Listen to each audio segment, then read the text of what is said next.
जितने भी अभी एमएलए उनको मैसेज करता हूँ कि बाला साहब शिवसेना ये नाम कुछ जाता नहीं, आप देवसेना कर दो डायरेक्टली। देवेंद्र फडणवीस के इशारों पे चल रहे हैं ना अभी आप, तो इसके लिए देवसेना ही रख दो ना, शिवसेना का शिव निकाल दो, देवसेना ही रख दो, उससे अच्छा नाम।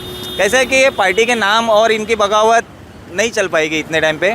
लोग ऐसा मार्केट में बोलते हैं कि 50-50 करोड़ रुपया एक विधायक को दिया है, ऐसा भी तो बोलते हैं। अभी सर ये जितना खर्चा किया ना इन लोग, जो सूरत जा रहे हैं, सूरत में मतलब क्या, पहले सूरत जाओ, उधर से हवाला का आधा नोट लो, फिर गुवाहाटी होटल में जाओ, उधर आधा नोट जमा करो, फिर आपको आपका पैसा मिलेगा, यही बोलते हैं व्यापारी लोग, तो ये बोल रहे हैं आज के डेट में, क्योंकि हवाला का पैसा तो ऐसा ही देते हैं ना। ऐसी बातें चल रही है, ऐसी चर्चा चल रही है कि जो लोग गुवाहाटी के होटल में बैठे हैं उनमें से बहुत सारे लोगों को फंड भी मिला, क्या ऐसी चर्चा चल रही है? इतने 5 स्टार होटल का खर्चा सर आप देखिए ना सर। मैंने सुना था एक जगह कोड आया था कि 8 लाख रुपया एक दिन का खाने का खर्चा आता है। सर तो इतना जो खर्चा हो ना इसमें तो सर अच्छा कोई स्कूल डेवलप हो सकता था, इनको ये सब करने की जरूरत क्या है? तो 70 कमरा कंप्लीट बुक है, यानी पूरा होटल इतने दिन से बुक है, तो उसका कितना खर्चा आ रहा होगा? तो ये सब कैसे है, समृद्धि महामार्ग जो बना महाराष्ट्र में ना, उसका ठेकेदार ये सब स्पॉन्सर कर रहा है। ये तो मैं चैलेंज के साथ कहता हूँ, समृद्धि महामार्ग का जो देवेंद्र फडणवीस ने पास किया था प्रोजेक्ट, उसका आधा परसेंटेज उन्होंने लिया, आधा परसेंटेज शिवसेना गवर्नमेंट लिया। अभी समृद्धि महामार्ग किसके अंडर में था आपको भी मालूम है, वही तो लीड कर रहे हैं ना, एकनाथ जी शिंदे। जगह आग लग रहे हैं, कहीं पे विरोध प्रदर्शन हो रहा है, ऑफिस तोड़ा जा रहा है, और इन सब को देखते हुए अगर देखा जाए तो शिवसेना ये लोग जो मतलब एक ही पार्टी के दो टुकड़े, क्या मैसेज देंगे इसके लिए? सबसे पहली बात तो देखो, ये जो हवा में है ना नेता, इनको जनता चुनकर लाती है। एक पार्टी का आइडियोलॉजी लेकर वो उतरते हैं कि बाला साहब ठाकरे की शिवसेना का एक कार्यकर्ता, एक सच्चा शिवसैनिक, एक विधायक बनता है, नगर सेवक बनता है। लेकिन इन लोगों का क्या है कि जनता और पार्टी गई साइड में, जिन लोगों के बलबूते पर आप चुनकर आते हो उनको नज़रअंदाज करके खुद ही हिटलर बन जाते हो, जो मन में आए वो करते हैं। तो ये सब गलत बातें हैं। पार्टी ने आपको बनाया, आपके वजह से पार्टी नहीं है सबसे पहली बात तो, और लोगों के वजह से आप विधायक बन गए हो, सांसद बन गए हो, नगर सेवक बन गए हो, तो लोगों की अहमियत है, पार्टी भी लोगों के कारण बनी है, तो ये समझ में आना चाहिए लोगों को भी। और पहली बात तो ये अभी आपने बोला कि जितने भी तोड़फोड़ हो रही है, आगजनी हो रही है, स्वाभाविक है। देखिए शिवसेना का ये पहली बार का ये बड़ा ये जो अभी उधर हो रहा है, ये जो बगावत कर रहे हैं, इसके पहले प्रधान करके जो मेयर थे मुंबई के, वो भी ये होते, उनको पहला नाम नहीं याद आ रहा है मुझको, बंडू शिंगरे थे, तो छगन भुजबल थे, उसके बाद में राज ठाकरे हो गए, उसके बाद नारायण राणे हो गए। तो वो टाइम पे मुंबई के जितनी शिवसेना, मतलब मुंबई की शिवसेना है, बाकी ऑल ओवर महाराष्ट्र में जितने भी मीरा भाईंदर में शिवसैनिक उतने हार्डकोर नहीं है, क्योंकि आज इतना सब होने के बाद में मीरा भाईंदर में भी कम से कम शिवसेना के 3 से 4 गुट है। अभी 2 दिन पहले ऐसा हुआ है कि राजन विचारे समर्थक, मतलब उद्धव ठाकरे समर्थक, बाला साहब ठाकरे समर्थक ऐसा हो गया, और एकनाथ शिंदे, प्रताप सरनाईक, इनका अलग गुट बन गया है। ये ऐसे दोनों के क्राइसिस चालू है। अभी इनकी भी मीटिंग अलग से लगती है, इनकी भी मीटिंग अलग से लगती है, लेकिन किसी में हिम्मत नहीं कि पार्टी की आइडियोलॉजी के ऊपर कुछ कार्रवाई करे। जो पार्टी के खिलाफ गया है उसके अगेंस्ट में आज तक मीरा भाईंदर में कोई उतरा नहीं है। जैसा कहा आपने कि अब तो मतलब इसका मतलब ये है कि मीरा भाईंदर में भी 2 फाड़ हो गए शिव सैनिकों में, एक गुट अलग, दूसरा गुट अलग, तो इस तरह से बहुत सारे जगहों पे 2 गुट हो गए होंगे। तो ये तो कहीं ना कहीं इससे आम आदमी का नुकसान है, लोगों का नुकसान है, डेवलपमेंट का नुकसान है, ऐसा नहीं लगता आपको? सर नुकसान तो सभी का है। मेन मुद्दा तो ऐसा है ना कि डेवलपमेंट के हिसाब से गुट बनते ही नहीं है यहाँ पे, ना ही सरकार बनती है, ना ही कोई पार्टी चलती है। आज भी मीरा भाईंदर को अगर लेके चलते हैं तो राजन विचारे आज सांसद है पिछले 15 साल से, प्रताप सरनाईक 15 साल से एमएलए, गीता जैन अब भी बने 2.5 साल, उसके पहले बीजेपी की सत्ता थी, लेकिन स्कूल नहीं है, कॉलेज नहीं है, यही मुद्दे चलते रहते हैं। सर मुझे आप बोलिए ना कि ये विधायक कभी बोले कि इस मीरा भाईंदर शहर में एक 5 स्टार हॉस्पिटल बना है जहाँ पे टोटल सब ऑपरेशंस होते हैं, एक भी हॉस्पिटल नहीं है सर, सिंगल स्टिच का ऑपरेशन कोई भी हॉस्पिटल में नहीं है। सरकारी हॉस्पिटल सिर्फ नाम के लिए बना है। मिस्टर इंडिया जैसे ऑपरेशन वहाँ पे सिर्फ कागज़ पे होते हैं, करोड़ों रुपया सिर्फ पगार में जाता है, डॉक्टर रखे, लेकिन उनके पास सर्जरी के लिए इक्विपमेंट नहीं है। ये हालत है इन सांसद के, शिवसेना के सांसद के, शिवसेना के एमएलए के। तो लोगों का नुकसान ही है ना सर इसमें। स्कूल नहीं, कॉलेज नहीं है, इंजीनियरिंग कॉलेज नहीं है, लाखों रुपया अभी भी स्कूल चालू हो गए। बहुत सारे लोगों के फ़ोन आते हैं, सर 3,000, 5,000, 10,000 इतनी फीस के लिए रुका है, एडमिशन नहीं दे रहे, क्लास में बैठने नहीं दे रहे। ये विधायक कहाँ जाते थे अभी? ऐसे में लोग क्या करें, ये तो बड़ा ही असमंजस का स्थिति है कि मतलब डेवलपमेंट होगा क्या? लोग एमएलए अपने अपने इसमें उलझे हुए हैं। एक बात जो बहुत बड़ी सुनने में आ रही है कि बहुत सारे जो बंडखोर एमएलए हैं जिन्होंने बगावत की है, उनका कहना है कि उद्धव ठाकरे उनको वक्त नहीं देते थे। क्या ये बातें आपको लगती है कि ये एक रीज़न हो सकता है और शिवसेना से बगावत करने का? सर बिल्कुल गलत बात है। उद्धव जी ठाकरे वक्त देते नहीं है, ऐसा ये शिवसेना के विधायक बोलते हैं। अगर कांग्रेस राष्ट्रवादी के विधायक अगर नहीं बोल रहे तो मतलब शिवसेना के विधायक, ये इनका सिर्फ आरोप करना है। कांग्रेस राष्ट्रवादी साथ में रहने के बावजूद भी उनके एमएलए ने अभी तक ये नहीं बोला कि उद्धव जी ठाकरे मुझे वक्त नहीं देते थे। अनशन अगर कोई भी विषय लेके जाते तो कहाँ वक्त दे पाएंगे वो? आप कुछ पब्लिक डेवलपमेंट के हिसाब से अगर कुछ बैठक मीटिंग ऑर्गेनाइज करते तो उसके लिए क्यों नहीं आएंगे वो? आपने उनको कोई नाट्यगृह है, कोई हॉस्पिटल का ओपनिंग है, बुलाया कभी? सरकारी स्कूल बनाया उसके ओपनिंग के लिए उद्धव जी ठाकरे को बुलाया कभी इस मीरा भाईंदर शहर में या किसी कोई भी जिला में? मीरा भाईंदर के जितने महाराष्ट्र में जितने भी विधायक हैं उन्होंने पब्लिक डेवलपमेंट के प्रोसेस के हिसाब से कभी बुलाया? उनको नहीं बुलाया। ये टेंडर के लिए वो आफ्ताब भाई ना का टेंडर है, उधर 80% ले रहे तो मुझे 20%, इनके लिए टाइम नहीं दे पाते ना ये लोग। तो दरअसल प्रॉब्लम ये है ना कि टाइम नहीं दे पाते, इनके पर्सनल इश्यूज है, पर्सनल परसेंटेज के जो टेंडर्स है वो टेंडर्स के लिए उद्धव जी आम जनता से कोई मतलब कोई मतलब नहीं है, इसके लिए टाइम नहीं देते। ये रियल पार्टी है उसका अंदर। एक और बहुत सारे लोग नहीं लोगों ने देखा भी है और इस बात की सराहना बहुत जगह से हुई है कि महाराष्ट्र में कोविड के दौरान उद्धव ठाकरे सरकार ने अच्छा काम किया। आप इसको क्या सोचते हैं? सर कोविड में पिछले 2 साल से मीरा भाईंदर में जब से कोविड 23 मार्च से जब सर स्टार्ट हो गया था लॉकडाउन, उसके बाद में से मेडिकल जितने इक्विपमेंट देने थे उद्धव ठाकरे सरकार ने 6 महीने के अंदर वो सब डेवलपमेंट दिए। ऑक्सीजन प्लांट लग गए, तो डेवलपमेंट कहाँ नहीं हुई सर? मीरा भाईंदर में छोड़ो सर, महाराष्ट्र में यूपी के जैसे हालत नहीं हुई, गुजरात के जैसे हालत नहीं हुई, एमपी के जैसे हालत नहीं हुई सर, राजस्थान के जैसे हालत नहीं हुई। यहाँ का पूरा मीरा भाईंदर से जितने भी लोगों को जाना था सब ठाकरे गवर्नमेंट ने किया था ना सर। तो ये कहाँ बोल रहे कि, और उसमें बताइए ना मुझको, ये एमएलए कहाँ पे थे तभी कोविड में दिखा सर मीरा भाईंदर में? हम लोग तो सर डे 1 से ग्राउंड पे ही है। ये एमएलए तभी दिखे नहीं, सिर्फ खिचड़ी बांटे, वो भी टेंडर के हिसाब से लिए थे इन्होंने। जितने भी हॉस्पिटल बने वो भी टेंडर के हिसाब से लिए थे। प्रताप जी सरनाइक का भी 12 करोड़ का खर्चा करके हॉस्पिटल तो बना दिया, एक भी पेशेंट वहाँ पे गया नहीं। तो सिर्फ टेंडर के चक्कर थे। गवर्नमेंट ने तो बहुत अच्छा काम किया था और इतना अच्छा गवर्नमेंट ने मेडिकल के हिसाब से काम किया था वो पूरे ऑल ओवर इंडिया में किसी ने नहीं किया था।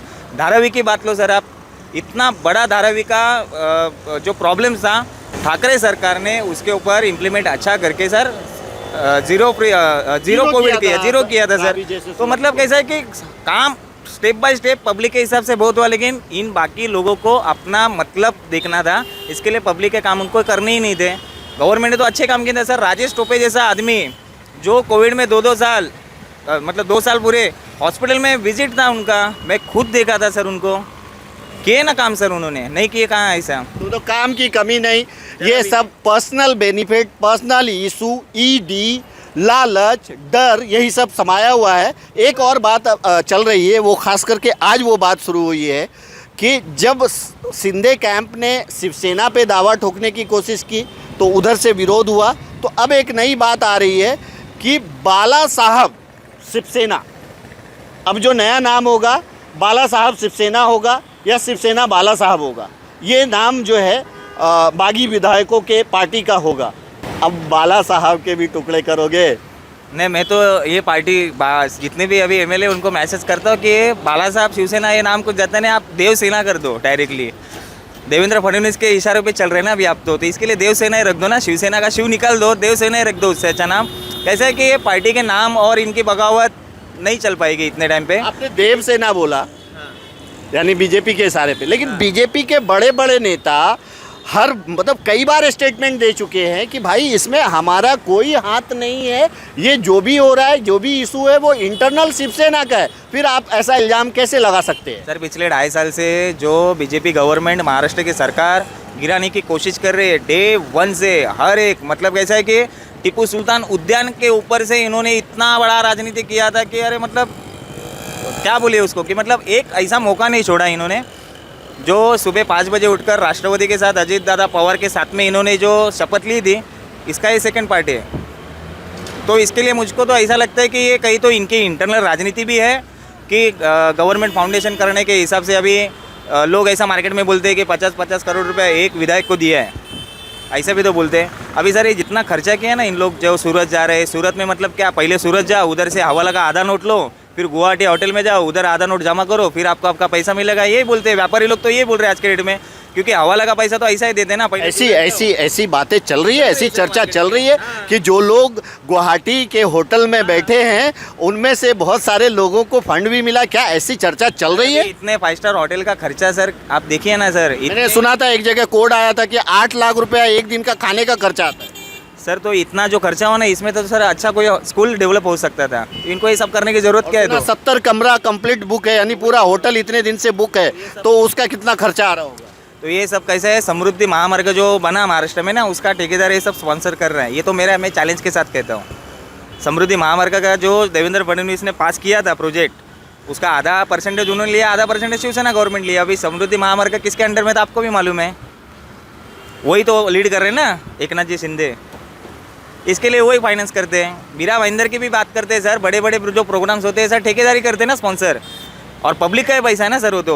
टेंडर सिस्टम पब्लिक को तो ये मालूम नहीं है कि सर टेंडर सिस्टम में आपको बताता हूँ, मीरा भाईंदर के ना महाराष्ट्र के टेंडर सिस्टम बताता हूँ, 1 लाख रुपए का अगर कोई काम करना है आपको रोड का, तो उस पर 20% अबोव पास करते हैं लोग, मतलब 1,20,000 रुपये एक्स्ट्रा, और काम होता है कितने में सर? सिर्फ 60,000 में होता है। तो बाकी का डिफरेंस है ना 60,000, ये 60,000 शिवसेना, कांग्रेस, राष्ट्रवादी ऐसा मिलके लेते हैं, बीजेपी वन साइड लेते थे, ये तीनों मिलके बांट के ले रहे हैं, यही काम है, बाकी दूसरा कुछ नहीं है। एक और क्वेश्चन है मेरा, बड़ा कंफ्यूज करने वाला क्वेश्चन है, मतलब बहुत सारी जगह ऐसा चल रहा है चर्चा कि ईडी इम्पैक्ट है, ईडी की वजह से, लेकिन मैं क्या पूछ रहा हूँ कि ईडी का नोटिस होगा 2 पे, 4 पे, 10 पे, क्या 35 क्या सबके सब भ्रष्ट है जो ईडी के लिए, चूंकि सबको तो नोटिस नहीं दिया गया, तो बाकी के जो नेता जा रहे हैं वो किसी लालच में जा रहे हैं या फिर किसी और चीज़ में जा रहे हैं? ईडी वाले जा रहे हैं, समझ में आ रहा है कि उनको कहीं ना कहीं से उसको परेशान है, तो उसको अपनी जान बचानी है, तो चलो भाई सरेंडर कर दो। लेकिन जिन जो साफ सुथरे छवि के हैं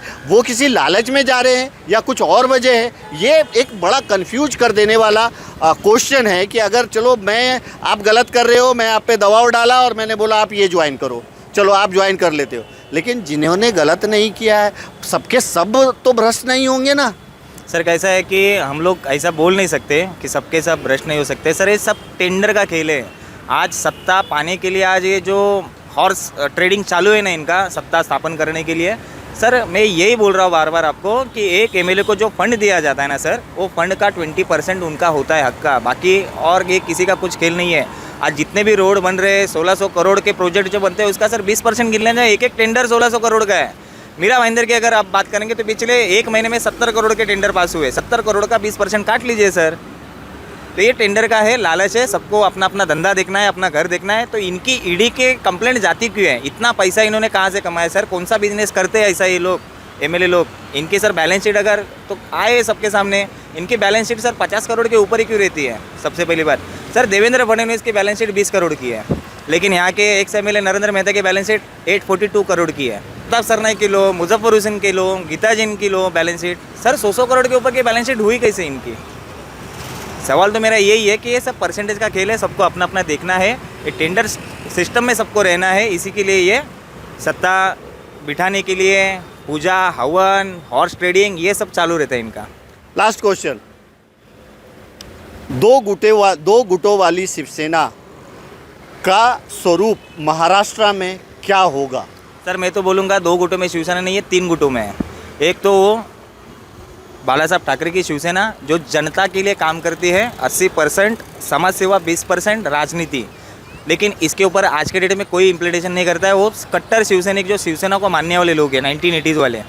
दूसरे ये नाम के लिए, अपने सिर्फ शोहरत के लिए शिवसेना में घुसे पड़े हैं, और तीसरे सिर्फ व्यापार करने के लिए, बिजनेस करने के लिए शिवसेना में है सर। ये 3 वर्ग है सर।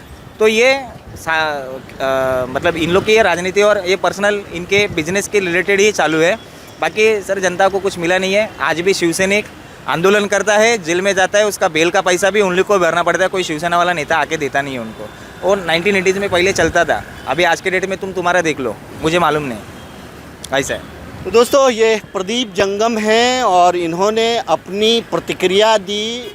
इनको जो लगा, जो अपनी प्रतिक्रिया, राय बोलते हैं, अपने दिल के अंदर क्या व्यक्त करना है दिल से दिल जो सोच आ रही है, उस सोच को उन्होंने व्यक्त किया और इन्होंने करीब करीब मुद्दों पे हमारे सवालों के जो है जवाब दिया उन्होंने, और बड़े ही सटीक जवाब दिया उन्होंने।